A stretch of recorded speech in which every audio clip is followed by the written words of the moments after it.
गिबियावनो बयनिसिमबो आंनि खुलुमनायखौ बावहरग्रोबाय।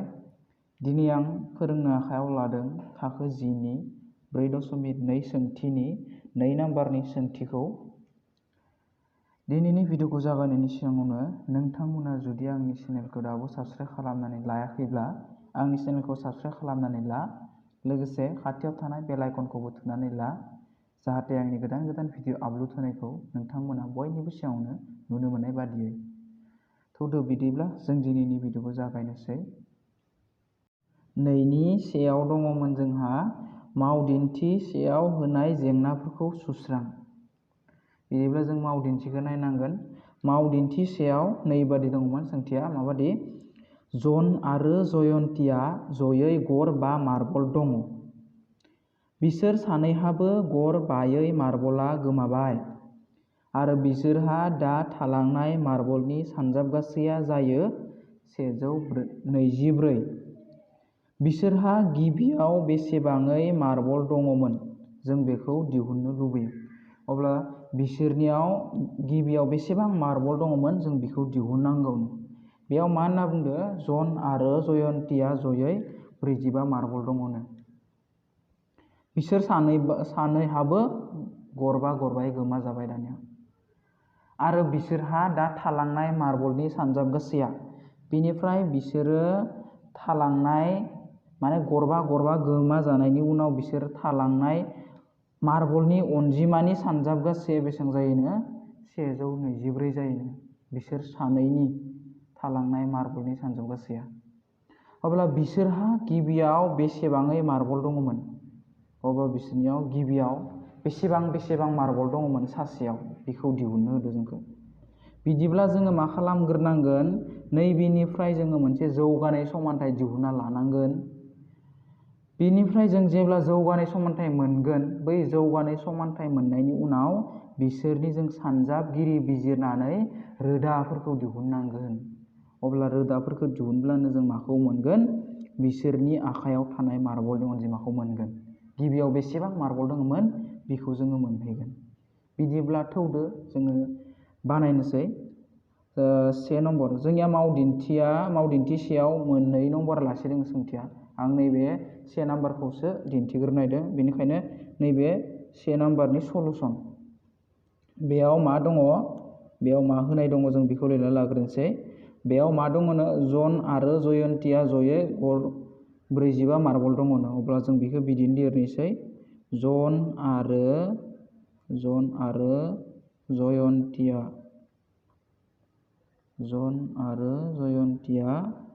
जयै गर 45 मार्बल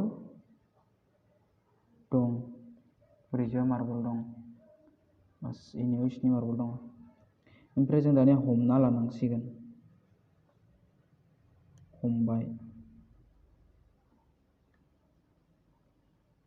हमबाय जननि मार्बलनि अनजिमा। जननि मार्बलनि अनजिमा होननानै हमना लानोसै जोङो। अनजिमाखौ मा होनना हमना लानोसै? गर x। इनियाव बेसेबां मार्बल दङ? जननियाव गर बेसेबां? एक्सटा मार्बल दङ। अब्ला जननियाव जुदि एक्सटा मार्बल दङब्ला अब्ला जों मा होनना मिथिगोन? अब्ला सोरमोन? जयन्तीनि मार्बलनि अनजिमा। जयन्तीनि बेसेबां थागोन अब्ला? इसोर सानैदो बेसेबांमोन? 45 मार्बल दङमोन। अब्ला जोङो मा जननिखौ मिथिबाय गर x होननानै। होमबा गर x बा जोङो गासै टटेलनिफ्राय जननिखौ दानख'ना होबानो जों जयन्तीनि आखायाव थानाय मार्बलखौ मोनगोन ना मोना? मोनगोन। बिदिब्ला जों मा खालामबाय? 45 दानख' x। गासैनिफ्राय x दानख'बाय। मानो दानख'दो? जननिया एक्सटा मार्बल दङ। बेनिखायनो एक्सखौ दानख'ना होनाय लोगो लोगो जयन्तीनि मार्बलखौ मोनगोन। बेनिफ्राय जोङो मा खालामबाय? बिसोरनि आखायाव थानाय मार्बलनि अनजिमाखौसो जोङो बेबायदि होनना हमना लाबाय। दानिया जोंखौ मा होनना बुंदो? बिसोर सानैहाबो गर 5यै मार्बल गोमा जाबाय। अब्ला सानैहाबो गोमा जानाय मार्बलनि अनजिमाखौ जों लिरनोसै।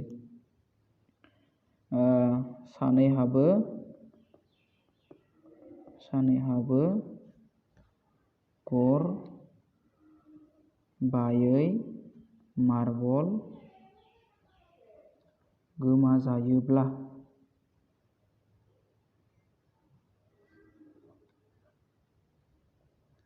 सानै हाबो बेसेबां गोमाजायो गरबायै मार्बल गोमाजायोब्ला बिसोरनि आखायाव बेसेबां थागोन अब्ला जननि मार्बलनि अनजिमा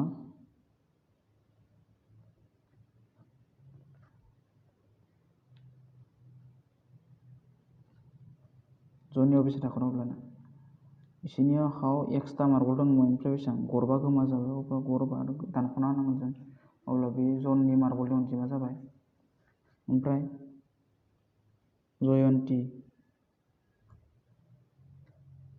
जयन्तीनि मार्बलनि अनजिमा समान जयन्तीनि मार्बला खैथा दंमोन 45 दानख' एक्स दा बेसेबां गोमा जाखो गरबा गोमा जाबाय अब्ला गरबा गोमा जानायखौ जों लिरबाय अब्ला इना मा थागोन 45निफ्राय 5 थांख'नो हागोन ना हाया 45निफ्राय 5 थांबाथाय बेसेबां 40 दानख' एक्स नैखौ मानो दानख'दिया जिहेतु एक्सखौ जोङो 5खौ दानख'नो हाया नालाय ओंखायनो दानख'वाखै बिदिनो थाबाय नैबेनियाबो एक्सखौ दानख'नो हाया खिन्थु 45 आरो 5 45निफ्राय 5खौ दानख'नो हायो अब्ला बेखायनो बेसे जाबाय दानख'नानै 40 मोनबाय 40 दानख' एक्स मोनबाय अब्ला गरबा गोमा जानायनि उनाव जयन्तीनि आखायाव 40 दानख' एक्स थालांबाय आरो जननि आखायाव बेसे थालांखो एक्स माइनास 5 थालांबाय दा मा होनबावदों जोंखौ सोंथि खेबसे नायफिननांगोन जोङो बिसोरहा दा थालांनाय मार्बलनि सानजाबगासैया जायो बेसेबांनो 125 बेसेबां थालांदोंमोन जोंनिया मार्बला इसनि थालांबाय होनबा इसोर खानैना अब्ला बैसोर मोननैनि सानजाबगासैया बेसेबां जायोनो 125 जायोनो अब्ला जों मा होननानै लिरनोसै थालांनाय मार्बलनि सानजाबगासै होनना लिरनोसै थालांनाय मार्बलनि सानजाबगासै बेसेबांमोन 124 होननानै बुंदों अब्ला थालांनाय मार्बला माबेमोन एक्स माइनास 5 जननियाव इसनि थालांदोंमोन आरो जयन्तीनि बेसेबां थालांदोंमोन 40 माइनास एक्स थालांदोंमोन अब्ला बिसोर मोननै थालांनाय मार्बलनि सानजाबगासैखौ सानजाबबाय जोङो समान बेसेबां जायोनो 124 जायोनो अब्ला जों बिसोर मोननैखौ सानजाबनो हायो दानिया सानजाबगासै जाना दं बिसोरो सानजाबना लानोसै जों दानिया माबायदि सानजाबो जेब्ला जोंनिया बिदाबफोरा बेबायदि थायोब्ला बाक्सआव थायोब्ला एक्सआ 2 मोननैजों खेबसे बायाबो बे मोननैजों खेबसे बिदि सानजाबनांगोन अब्ला एक्स सानजाब 40 समा जागोन 40 एक्स जागोन दानिया बियो बेजों सानजाब जाखांबाय बेजोंबो सानजाब जासिगोन अब्ला मा खालामदो नैयाव माइनास नैयाव प्लास दङ इयाव माइनास दङ प्लासजों माइनास एक्सखौ सानजाबबाथाय एक्स स्क्वायर दानिया बि जोब्बाय दानिया नैखौ सानजाबलाय माइनास 5 आरो 40 दो सानजाब माइनासदो प्लासदो माइनास 5 सानजाब 40 समान बेसेबां जायो 200 जायो 5 सानजाब लाथिख' समान लाथिख' 5 सानजाब 4 समान 20 होमबा 200 माइनासदो माइनास प्लास 5दो एक्सदो सानजाबबा 5x समान बेजों मा दंखायो जोंहा 124 दंखायो अब्ला जों बेखौ बिदिनो दोनबाय दानिया जोङो बेयाव सोलायस्लु समानखौ समान खाथियाव लिरनानै ला बा दाजाबनो हानायखौ दाजाब बा दानख'नो हानायखौ दानख'ना लाखा अब्ला जों मा खालामबाय जों नैखौ बेनि जौगाफोरखौबो साजायना लिरखानोसै जों जौगा होननाय लोगो लोगो माने सोलायस्लुनि जौगाफोरखौ नै एक्स स्क्वायर दङ नैबे सोलायस्लु एक्स दङ अब्ला जों नैबेहाय गोदोरसिन जौगाया अब्ला बेखौ सिगाङाव लिरबाय प्लास 40x सोलायस्लु गोनांखौ खाथि लाबोबाय आङो प्लास 5x माइनास 200 बेखौ इथिं लाबोबाथाय मा जागोन माइनास 124 समान लाथिख' बिदि जाहैबाय दानिया जोङो मा जाखो दाजाबनायखौ दाजाबना लानोसै माइनास एक्स स्क्वायर नैसोर मोननैबो दाजाबथाय होनबा दाजाबनो हायो बेसेबां दाजाबा 45 जायो 40 दो 5 दो दाजाबा 45 एक्स सोलायस्लु दं एक्स थाबाय माइनास बेबो थार 200 बेबो थार 124 अब्ला थार मोननैखौ जों जमा खालामबा थारानो थायो अब्ला जों मा जागोन माइनास लाथिख'दो 4 दो दाजाबबाथाय 4 लाथिख'दो 2 दो दाजाबबाथाय 2 1 दो 2 दो दाजाबबाथाय 3 324 जाबाय समान मा दङ लाथिख' दङ दा जोंनिया नैबे जौगानाय समानथाय जादों ना जायाखै नायबानो जाबाय x स्क्वायर प्लास 45x माइनास 324 इकुवेल टु 0 नुनायाव जोङो मा जादों जौगानाय समानथाय जादों मानो जौगानाय समानथाय जादों जिहेतु सोलायस्लुनि जौगाया हाइस जौगाया बेसेबां 2 बेनिखाय जादों किन्तु जोंनिया 2 नि माना मा दानख'थाय अनजिमा अब्ला दानख'थाय अनजिमाबो जोंनिया जौगानाय समानथाय जानो हाया अब्ला जों मा खालामनांगोन नैखौ दाजाबथाय बानायनो थाखाय जों मा खालामबाय माइनास सानजाबबाय सिगाङाव माइनास सानजाबनाय लोगो लोगो बे मा जाबाय माइनास दो माइनास प्लास अब्ला माइनास दो प्लास दो मा जागोन माइनास 45x माइनास दों माइनास सानजाबा प्लास 324 इकुवेल टु 0 आं सिनखौ खेबसे सानजाबनानै खिथिदिया जास्ट नोंसोर गोसोआव सानना लानांसिगोन माइनास सानजाबबाय होननानै माइनास सानजाबा प्लास जाबाय माइनास दो माइनास माइनास दो माइनास सानजाबा प्लास जाहैबाय दा जोंनिया नै मा जौगानाय समानथाय जाबायना जाय जौगानाय समानथाय होनना लिरनोसै जोङो जाय जौगानाय समानथाय बेखौ जोङो जौगानाय समानथाय मोनबाय दानिया जोङो जौगानाय समानथाय मोनबाय नालाय जों बे जौगानाय समानथायनि रोदाफोरखौ दिहुनलायनोसै रोदाफोरखौ दिहुननाय लोगो लोगो जों मा मोनगोन जन आरो जयन्तीनि आखायाव थानाय मार्बलनि अनजिमाखौ मोनगोन जोङो अब्ला नायदो बिदिब्ला जों मा खालामनोसै सानजाबगिरि बिजिरनाय आदबजों जों मा दिहुननोसै जौगानाय समानथायनिफ्राय बिदिब्ला जोङो जौगानाय समानथायनिफ्राय मा दिहुननोसै रोदाफोरखौ दिहुननोसै मा आदब बाहायनानै सानजाबगिरि बिजिरनाय आदब बाहायनानै जों दिहुननोसै दानिया सानजाबगिरि बिजिरनाय आदब बाहायबाथाय मा खालामोमोन जोंनिया गिबिजों आरो जोबथाजों मा खालामोमोन सानजाबोमोन अब्ला गिबियाव बेसेबां दङ 1 जोबथायाव मा दङ 324 दङ अब्ला 1 जों 1 सानजाब 324 सानजाबबाथाय बेसे मोनो 324 मोनो बै सानजाबगिरि मोननैखौ दाजाबनानै बा दानख'नानै 45 मोननांगोन माइनास 45 अब्ला जोंनिया 45 मोनखाथारा बेखौ दाजाबबाबो मोना दानख'बाबो मोना अब्ला नै मोनसे जराया मा जाया जोंनिया नैनि सानजाबगिरिबाबो जों नैबे मा होनो जौगानाय समानथायनि रोदा दिहुननायाव जाया अब्ला जों गुबुन सानजाबगिरि नागिरनोसै गुबुन सानजाबगिरि 9 सानजाब 36 समान जों बेसेबां मोनो 324 मोनो दानिया आं मा खालामबाय 9 दो आरो 36 दो दाजाबबा बेसेबां मोनो आङो 45 मोनो दा 45 मोनबाबो मा मोनदो प्लास 45 सो मोनदो जोंनो नांगौ मा माइनास 45 सो अब्ला मा खालामनांगोन जोङो नैखौबो जों मा खालामनो हायो माइनास 9 नैखौ मा खालामनो हायो माइनास 36 मोननैबो थार अब्ला थार मोननैखौ जों जमा खालामो अब्ला जोंनिया थारानो थायो मा जाखो होमबानिया माइनासआ गिदिरनिफ्राय माइनासआनो फैबाय 36 दो आरो 9 दो दाजाबा बेसेबां जायो 45 जायो अब्ला जोंनिया नै मोनसे जराया मिलायबाय 9 दो 36 दो सानजाबबाथाय 324 मोनो आरो बिसोर मोननैखौ जों जमा खालामबा माइनास 45 मोनो अब्ला जोंनिया नै मोनसे सानजाबगिरिखौ लानो हायो अब्ला x square minus 9x minus 36x प्लास 324 इज इकुवेल टु 0 जाहैबाय दानिया मा खालामदो जरा जाबाय नालाय मा खालामदो कमन लादो आगोसारखौ लादो जोङो गोरोबनाय मा दङ x दङ बेयाव x स्क्वायर दङ x मोनसे लानो हायो x मोनसे लाबाय मा थालांखो x मोनसे थालांबावबाय बेयाव मा थालांखो x आ बाहेरायाव फैबाय नालाय माइनास 9 थालांबाय दानिया जोंनियाव मा कमन लानो हायो माइनास दङ 36 कमन लानो हायो जों बिनिफ्राय मानो होनबा 36 दो जोङो माखौबो मोनो 324 खौबो सानजाबनानै मोनो ओंखायनो 36 कमन लाबाय 36 बाहेरायाव फैबाय नालाय मा थालांखो x थालांबाय माइनासजों मा सानजाबबाथाय प्लास जागोन माइनासजों माइनास सानजाबबासो प्लास जायो दानिया 36 सानजाब बेसेबाथाय 324 मोनगोन 36 जों जोङो 9 सानजाबबाथाय बेसेबां मोनोमोन 324 मोनोमोन अब्ला जों 9 होबाय समान लाथिख' दानिया जोंनिया थालांनाय बाक्सु मोननैयाव थालांनाया समान जादो बै समान मोननैखौ जोङो मा लाबानो जाबाय मोनसे लाबानो जाबाय आरो जायफोरा समान नङामोन बेखौबो जोङो मोनसे बाक्सुआव दोनबानो जाबाय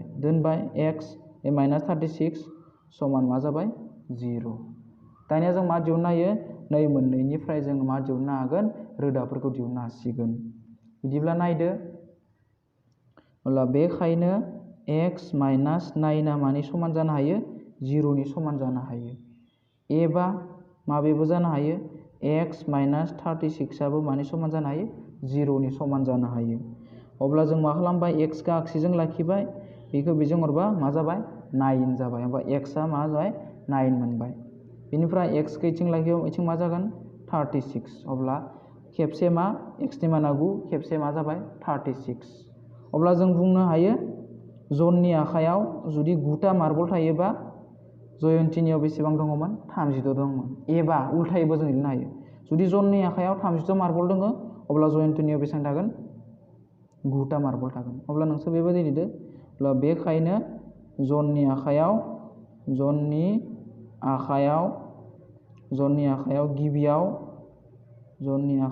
गिबियाव गर मा होनना लिरगोन गर 9 आरो जयन्तीनियाव गर 36 मार्बल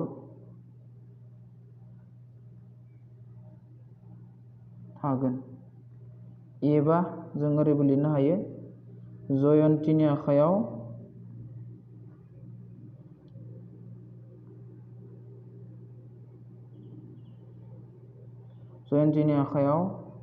गर 36 थायोब्ला आरो जयन्तीनियाव बेसेबां थागोन जयन्तीनियाव बेसेबां थागोन 9टा थागोन। जुदि जननियाव गर 36 थायो अब्ला जयन्तीनियाव गर 9टा थागोन बेबादिबो जों लिरनो हायो। बिदिब्ला बे 2नि 1 नाम्बारा जोब्बाय। दानिया आरो मावदिन्थि सेयावनो आरो मोनसे सोंथि दंबावो बेनिनो 2 नम्बर सोंथि। 2 नम्बर सोंथिया माबायदि दङ गंसे नखर शिल्पआ सानफायाव मोनसे थि बिबांनि फुथुला बानायनानै दिहुनो। मोनसे फिसा नखर शिल्प दङनो बे नखर शिल्पआ मा खालामोनो मोनसे थि बिबांनि फुथुला बानायनानै दिहुनो सानसेयाव जखानि आरो हिसाबनि मा दिहुनोनो फुथुला बानायनानै दिहुनो होनना बुंदों। दानिया मोनफ्रोम फुथुलाखौ बानायनाय खरसाखौ 55 निफ्राय सानफायाव बानायनानै दिहुननाय फुथुलानि अनजिमाखौ दानख'नाय बिबाङाव मोननाय जाबाय। दानिया मा खालामोनो मोनफ्रोम खरसाखौ मा खालामोनो बै सानखालि जेसेबां फुथुला बानायगोन बै फुथुला बानायनायखौ मानिफ्राय दानख'गोननो 55 निफ्राय दानख'ना होब्लानो बै सानखालि बानायनाय फुथुलानि खरसाखौ मोनो। बै सानखालि बानायनायाव बेसेबां खरसा जादोंमोन बैखौ मोनगोन होनना बुंदों। बिनिफ्राय मा होनना बुंदों मोनसे थि सानाव बानायनानै दिहुननाय गासै खरसाया दानिया बै थि सानखालि माने जाय खालि दिहुनगोन फुथुलाखौ बानायदों बै बानायनाय खालि गासैदो बेसेबां खरसा जायोनो 750 रां खरसा जायो होनना बुंदों जादोंमोन। थारमाने बै सानखालि बानायनानै दिहुननाय फुथुलानि अनजिमाखौ दिहुननांगौ। थारमाने दानिया जों मा खालामनांगौ बै सानखालि बेसेबां फुथुला बानायदोंमोन बेखौ दिहुननो होदो। अब्ला नायदो सलुसन मा होनना लिरबाय जोङो हमबाय मा होनना हमना लानांसिगोन बै सानखालि दिहुननाय फुथुलानि अनजिमा होननानै दानांसिगोन जोङो बै सानखालि दिहुननाय फुथुलानि अनजिमा समान x। बै सानखालि बेसेबां फुथुला दिहुनदोंमोन जों बेखौ मिथियैनि थाखाय जों मा होनना हमना लाबाय x होननानै हमना लाबाय। दा होमबा बै सानखालि फुथुलाखौ x दिहुनबाय अब्ला खरसाया बेसेबां जागोन बै सानखालि सानसेयाव अब्ला जों मा होनदों बेनिखायनो बै सानखालि मोनफ्रोम फुथुला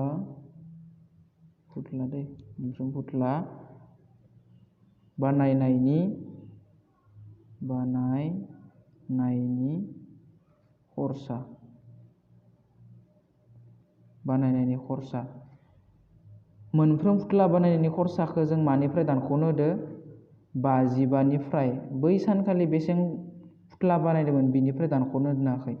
अब्ला जोङो 55 दानख' x बै सानखालि xथा फुथ्ला बानायदोंमोन। अब्ला बै सानखालि मोनफ्रोम फुथ्लायाव बेसें खरसा जागोन 55 दानख' x मोनफ्रोम माने मोनसे फुथ्लायाव नोंसिनि खरसा जागोन। होमबा टटेल बेसेबां फुथ्ला बानायदो xथा मा बानायदो फुथ्ला बानायदो। आरो मा होनना बुंदो बै सानखालि बानायनानै दिहुननाय गासै खरसाया बेसेबां जायोनो आरो 750 रां जायोनो। अब्ला नैबेबो जोंनिया बै सानखालि मोनफ्रोम फुथ्लायाव माने मोनसे फुथ्लायाव इसनि रां खरि खरस जायोनो। होमबा गासैदो बेसेबां रां खरस जागोन इसोर मोननैखौ सानजाबा मोनगोन। आरो बेयाव गासैदो बेसेबां खरस जायो होननाय दङ। आरो बै सानखालि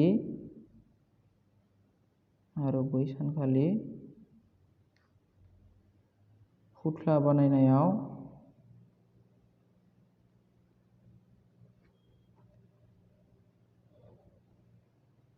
गासै खरसा जायो।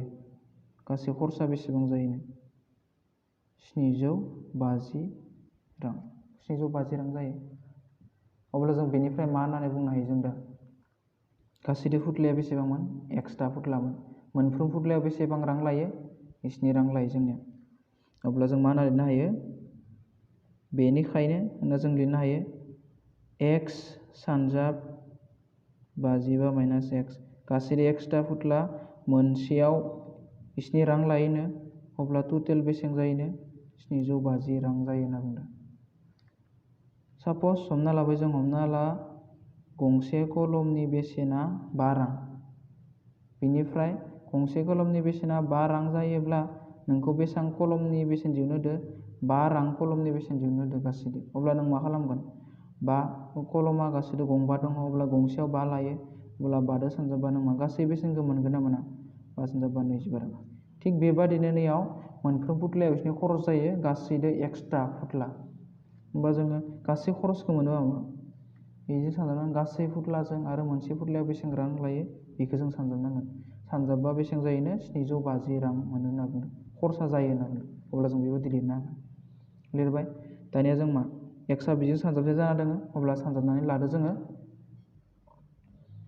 55 सानजाब x मा जायो 55 x प्लास दो माइनास x सानजाब x मा जायो x स्क्वायर जायो इकुवेल टु मा दङ इथिंगालै 750 रां दङ। लिरबाय दानिया जों बेखौ जौगानि समान्थायाव बानायगोन। अब्ला जौगानि समान्थायाव बानायनांगौबा जोङो मा जायनि जौगाया हाइस बेखौ जोङो जौगा फारिनिफ्राय हायगा फारियाव साजायो। माने हायगा फारियाव साजायनांगौ जों। होमबा x स्क्वायरआ सिगां लिरबाय होमबा x स्क्वायराथ' माइनास x स्क्वायर प्लास 55x बेखौ बेजों लाबाथाय माइनास 750 इकुवेल टु 0 जाबाय। दानिया मा खालामदो जोङो दानख'थाय थाबाथ' बे जौगानाय समान्थाय जानो हाया। अब्ला जोङो दानख'खौ गैया खालामनांगौब्ला दानख' सानजाबनांगोन। दानख' सानजाबनाय लोगो सिगाङाव दानख' जानाय लोगो गासैसिना सोलायजोबगोन। होमबा मा जागोन माइनासदो माइनास प्लास x स्क्वायर नैबे मा जागोन माइनास जागोन। माइनासदो प्लासदो माइनास जायो 55 x नैबेबो सोलायगोन जोंनिया मा जागोन प्लास जागोन बेयो माइनासदो माइनास प्लास 7 सानजाब 750 समान मा जागोन लाथिख' जागोन। दानिया जोङो मोनसे मा मोनबाय जौगानि समान्थाय मोनबाय जाय जौगानि समान्थाय जाबाय जोंनिया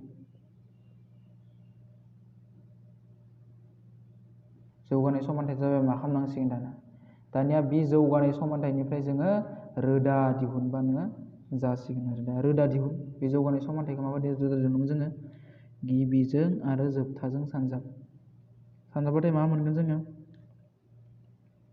सानजाबगिरि बिजिरनानै लिरबाबो एक जायो लिरबाबो एक नङा।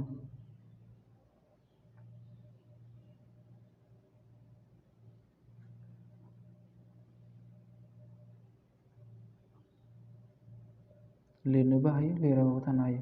सानजाबगिरि बिजिरनाय आदबजों x स्क्वायरानो थागोन। नैजों इजों सानजाबा मा जायो 1 सानजाब 750 सानजाबा बेसेबां जायो 750। दा बे मोननैखौ दाजाबनानै दानख'नानै गेजेरनि माइनास 55 मोननांगोन। अब्ला जों बे मोननैखौ दाजाबबाबो दानख'बाबो गेजेरनि माखौ मोनखाया 55खौ मोनखाया। अब्ला जों मा खालामनांसिगोन गुबुन जों सानजाबगिरि नागिरनांसिगोन। अब्ला जों दानिया मा खालामबाय जों जुदि 25 सानजाब 30 सानजाबनाय जायो अब्ला जों मा मोनो 750 मोनो। नाय 7 सानजाब 3 सानजाब 5 समान 15 नि 5 आखायाव थाबाय 1 3 जाबनाय समान 6 7 7 लाथिख' दं नालाय लाथिख' होमबा मा होनो 25 सानजाब 30 समान 750 जायो जोंना। अब्ला मा खालामदो जों माखौ लानो हायो 25 आरो मा 30 दा बिसोर मोननैखौ दाजाबनानै बेसेबां मोननांगौनो 50 मोननांगोन। अब्ला -25 - 30 खालामब्लासो जों मा मोनगोन -50 मोनगोन। अब्ला जों बेबायदि खालामनांसिगोन। अब्ला x² - 25x ओमफ्राय -30x + 750 = 0 जाबाय। दानिया जोंनिया मोननै जरा जाबाय। दा मोननै जराखौ जों मा खालामनोसै कमन लानोसै। नैफोरनि गोसारा मा जागोन बेयाव x दङ x² दङ अब्ला x मोनसे लानो हागोन। x लाबाय बेयाव x मोनसे थालांबाय माइनास दङ माइनास 25थ' बाहेरायाव फैयाखै अब्ला बियो सिङावनो थासिगोन। दानिया नोंसोर मोनैयाव मा कमन लानो हायो गोसार लानो हायो। नैयाव 30 दङ नैखौ 30 सानजाबना मोनना मोना दहायनो जों नायदोंमोन सानजाबनानै मोनो। अब्ला -30 लाबाय मा थालांखो x थालांबाय माइनासजों मा सानजाबबाथाय बे प्लास जागोन माइनासजों माइनास सानजाबा प्लास जागोन। 30 जों मा सानजाबबा 750 मोनगोन 30 जों जोङो 25 सानजाबबाथाय 750 मोनो। अब्ला 30 सानजाब 25 अब्ला इसनि मोनो समान 0 दंखायो। दानिया गोरोबनाय मोनसे ला x - 25 गोरोबनाय अब्ला मोनसे लाबाय आरो गोरोबिखौबो जोङो मोनसे दोनबाय समान 0। अब्ला जों मा लिरनो हायोमोन बेनिखायनो x - 25 = 0 जाबाय। आरो मा होनना लिरनो हायो जोङो आरो मा होनना लिरनो हाबावो एबा मा होनना लिरगोन x - 30 = 0।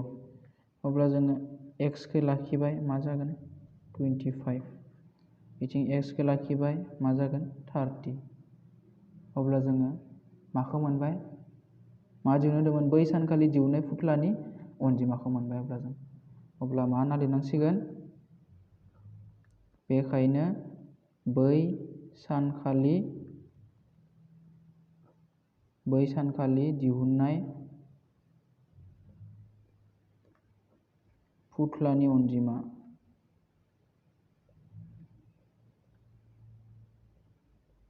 फुथुलानि अनजिमा बेसेबां जागोन 25 एबा बेसेबां 30।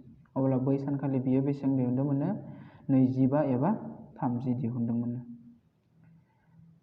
बिदिब्ला बेबो बेयावनो जोब्बाय। दानिया 3 नम्बराव दङ जोंहा मोननै अनजिमाफोरखौ दिहुन जायनि दाजाबगासैया 27 आरो सानजाबगासैया 182 जायोनो। अब्ला जोङो बेयाव मा दङ बेखौ लिरना लानोसै।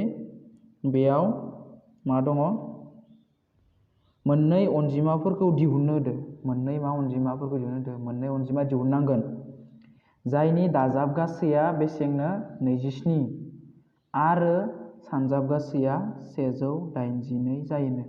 अनजिमा मोननैनि सानजाबगासैया 182 आरो दाजाबगासैया 27 जायो। अब्ला बै अनजिमा मोननाया मा बेखौ दिहुननांगोन। अब्ला बेयाव मा दङ अब्ला बेयाव मोननै अनजिमानि दाजाबगासैया जों दंखायो बेखौ लिरना लानोसै। मोननै अनजिमानि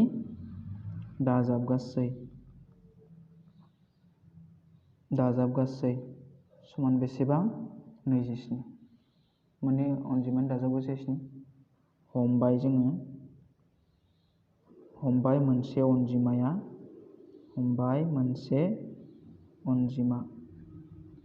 मोनसे अनजिमाखौ मा होनना हमबाय जोङो x होनना हमबाय। मोनसे अनजिमाखौ x होनना हमबाय होनबा गुबुन मोनसेया मा जागोन अब्ला गुबुन मोनसे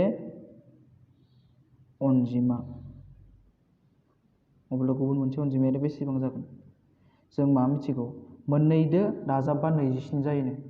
अब्ला गुबुन मोनसेया जुदि x जायोबा अब्ला गुबुन मोनसेया बेसेबां जागोन मोननैदो 27 मोनसेखौ जों मोनबाय x अब्ला जों मा 27 x दानख'बानो गुबुन मोनसे अनजिमाखौ मोनगोन अब्ला जों बेबायदि लिरनो हाबाय बेखौ 27 दानख' x होननानै लिरनो हाबाय।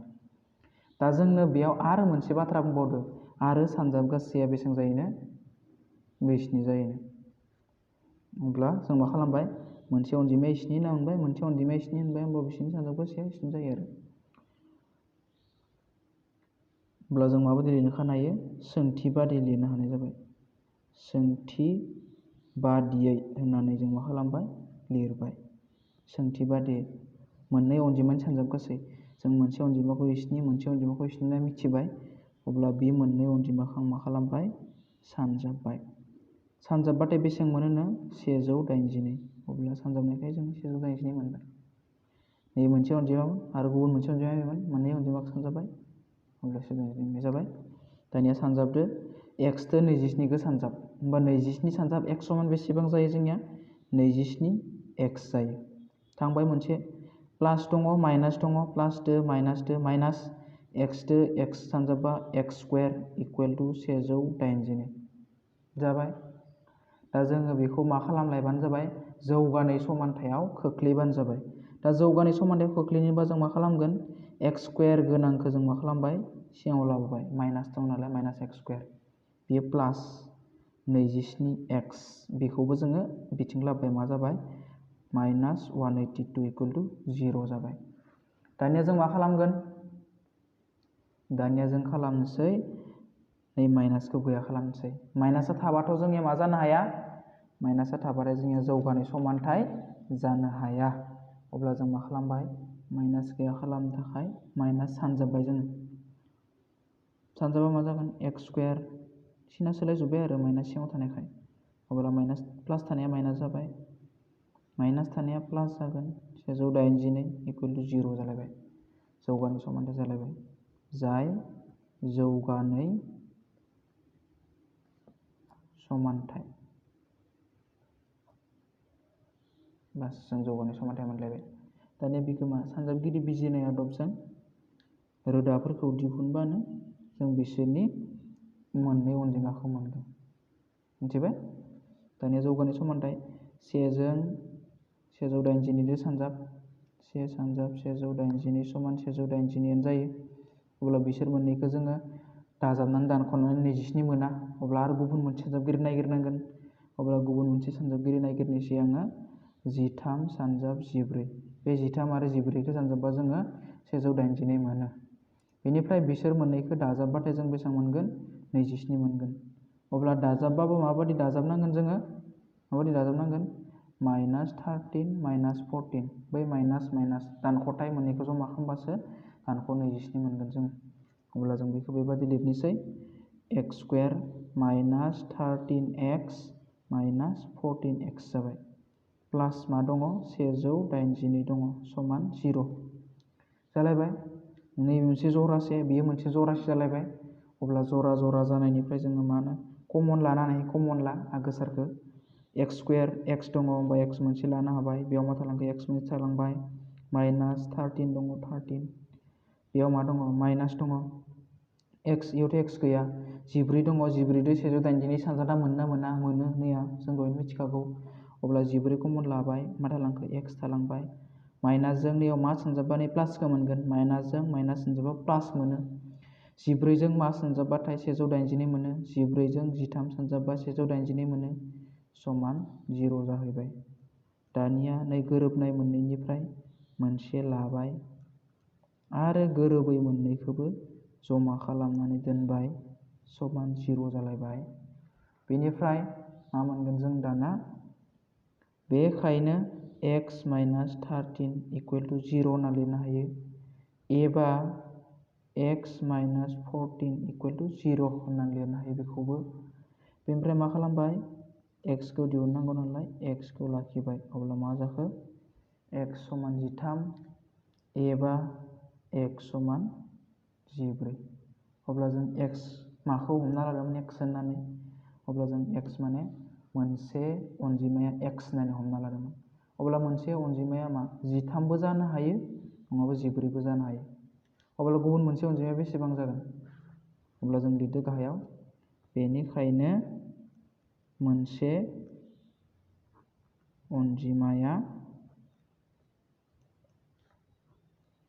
अनजिमाया बेसेबां? 13 एबा 14। अब्ला गुबुन मोनसेया बेसेबां जागोन? अब्ला गुबुन मोनसे अनजिमाया माबायदि जागोन? गुबुन मोनसे अनजिमाया 27 दानख' x मोन नालाय, अब्ला 27निफ्राय जों माखौ दानख'नांगोन? x खौ दानख'नांगोन।